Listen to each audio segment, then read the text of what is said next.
Hey, what's up guys? I hope you are all doing well out there. My name is Jennifer and today is Friday, which means that it is time for a good mystery and a good meal with unsolved recipes. So on today's episode, we are going to be talking about the Holiday Inn Homicides, but first let's jump right into our recipe. Today we're going to be making stuffed shells. It is one of my most requested recipes. I'll be adding the full recipe in the description below. If you guys have any other recipes or true crime stories that you want me to talk about, please drop your comments down below. But I'm gonna go ahead and drop the noodles. We'll get started on our story. So while I wait for my noodles to boil, I thought we could just kind of get an introduction into the story. Again, this is what is being dubbed the Holiday Inn Homicide. This happened back on September 12th in 1980. This involved a young couple by the name of Rose Burkert. She was 22 years old, and Roger Atkinson, he was 32, so 10 years her senior. And they were traveling from St. Joseph, Missouri, which is where they're both located, which is where they work, their families are at, all of that. But you're probably wondering why they drove 270 miles to get down to the Amana Holiday Inn. So for those of you that don't know, the Amana Colonies is actually what we call it now, and it's just a small little town, but the hotel itself is kind of right outside Williamsburg, which is actually an outlet mall now. And this back in the 80s was kind of a standalone place, and they traveled down there because they were having an affair. Roger was married to a woman named Marcella Atkinson, and she actually lived back in St. Joseph, Missouri, where they had a house together. Again, in a lot of interviews, Marcella had said that it was unclear. She was really surprised. She had no clue that this affair was going on. But Rose was actually studying to become a nurse at St. Joseph's Hospital, and Roger was a telephone installer back in Missouri as well. So they decided on the night of September 12th that they would drive 270 miles to go to stay at a hotel. When Rose and Roger arrived at the hotel, the front desk clerk actually told them that there was no availability because there was a mortician's conference that was happening and there was no availability. But to their luck, or maybe not so much luck, the front desk clerk actually found an available room because there was a cancellation. So they were given the keys to room 260 in the hotel, which was up on the second floor. And so the interesting part about this is that that specific room, there was no other way to access that room other than to be in the hotel, to go through the hotel. There was no exterior doors. So the following day, the housekeeper went to go and clean the room. It was about around noon, and she knocked on the door pretty incessantly without any type of answer. So she went back to the front desk to grab the master key and went back to the room to open the door, and that is when the housekeeper saw feet laying at the end of the bed. This obviously creeped her out a little bit, and she went back to the manager's desk and asked the manager if they would go back there with her. So they both traveled back to the room, and the manager opened the door and turned the lights on to find the gruesome scene of the blood on the headboard. They went no further after that and decided to call the police immediately. The police arrived on scene to what seemed like a real-life horror film. The victims were actually found in their beds, laying face down with the back of their heads smashed in. The police report mentioned that it was either a small axe or possibly a hatchet. There were also a number of really unusual clues that were left at the crime scene. So in the report, it actually states that there were two chairs that were kind of facing each other off to the right side of the bed where Roger was sleeping. And underneath those chairs were soap bits So it was believed that the killer or killers were carving soap and could have also potentially been having a conversation with both Rose and Roger before their demise. There was also receipts that were left all over the floor. It looked like the contents of Roger's wallet was actually scattered all over the room. They also mentioned in the report that there was mud on the side table, so maybe that was from the killer putting his feet up on the side table while sitting in the chair. Rose's purse was left untouched. All of their luggage was left untouched. So I thought that that was really strange that it was only his wallet. Her wallet was completely left. The bodies as well. Rose's body was completely clothed and she was covered with the comforter. Roger's body actually was completely naked except for, I believe he had his underwear still left on, but he was left completely uncovered. Then you go into the bathroom where some of the strangest clues were left for this crime, and the detectives noticed that on the mirror in the bathroom, it said this, THIS is the only thing that it said. And then they went over to the bathtub, looked inside of the bathtub and realized that there was a bloody towel that was left, as well as toothpaste that was spent all over inside of the bathroom tub.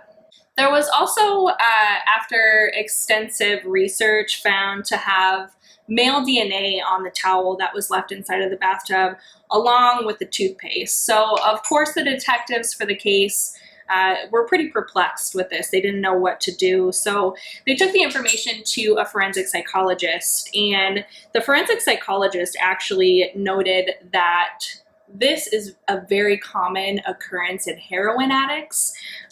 So what it is that they actually become, cover your ears if you're under the age of 10, but they develop erectile dysfunction. They actually can't get an erection. And so what this does is this actually replaces the feeling of ejaculating. So they squeeze out the tube of toothpaste because it's the only thing that can actually sexually gratify them. The police took this information and they had a pretty small suspect list. They interviewed about 400 people that night, just as far as hotel workers and guests that had come across the hotel. They didn't really come up with a whole lot of information, but a name of Danny Burton came up, which was Rose's ex-boyfriend. And Rose was actually having a lot of issues with Danny. He was alleged that he was stalking her, that he was harassing her. So Rose took it upon herself, actually a couple of weeks before this had occurred, to go into the police department and file a police report. And in the police report, I quote, it says, "If I end up dead, it was because of my ex-boyfriend," end quote. She took it upon herself after she went to the police department, being a single mom, to go and purchase a dog just for protection. Again, being at home alone a lot, she thought that this would help. And a couple of weeks later, she actually went outside and found the dog hanging in a tree outside, and the dog had obviously been mutilated, and she was pretty horrified by this event. So the police actually went to Danny after that because they didn't know who else could have done something like that. So they gave Danny a polygraph test, and he actually passed the polygraph test, and he had an alibi. There was never any concrete evidence that they could ever pin on Danny to prove that he was anywhere around the murders at the time. So they went down the list again, and they actually came across a name that was being brought up by some of the locals of Raimundo Esparza. And Raimundo was a local vagrant, and he was actually a heroin addict as well, toothpaste. So he was just kind of a local guy, obviously homeless. He was seen actually the night of the crime, and he had a bag full of tools apparently. But again, there was never any concrete evidence. They could never pin anything on Raimundo. Again, it was all circumstantial evidence at this time. Raimundo passed away a few years later in 1983, and there was talks in the report of exhuming his body because if you remember back to the bloody towel that was found in the bathtub, at the Holiday Inn Hotel. They were going to try and match the DNA to see if it was Raimondo's, but again, nothing ever came about this. So they were back to square one with their suspect list. After the police went back to their drawing board, they actually were contacted by the FBI, and the reason for this was 3 months prior, back in June of 1980, there was a strikingly similar murder that occurred in Galesburg, Illinois, and a young man by the name of William Kyle was brutally murdered in a hotel. And he was murdered in pretty much the same way. He was bludgeoned on the back of his head. He was found hanging off of the bed, half of his torso covered up. Again, they believe that it was either a small axe or a hatchet. And there was toothpaste found underneath the chair that was next to his body. And again, his wallet was missing. The striking similarities in this case are pretty eerie, and it actually resonated with detectives out in Meridian, Mississippi, which again is a pretty far distance from Galesburg, Illinois. And there was another very similar case of a Jack McDonald, and he was 23 years old, staying in a hotel, again, bludgeoned to death in the back of his head, found hanging off of the bed. They again believed that it was a small axe or a hatchet that had done the deed, essentially, and his wallet was missing, and this time, once again, there was toothpaste found in the toilet. After further investigation of all of these really similar crimes, there was obviously word that there could possibly be a serial killer out there, but again, there wasn't a lot of evidence. It was all circumstantial at this point. Another really strange thing to kind of point out is that the wife Marcella, who lived, again, back in St. Joseph, she was never really a suspect. She was never put on any type of list or investigated any further, which again, I thought was really kind of strange because they always say it's the people closest to you. She was 300 miles away. So, the likeliness of her doing it, probably not, but is it impossible? No.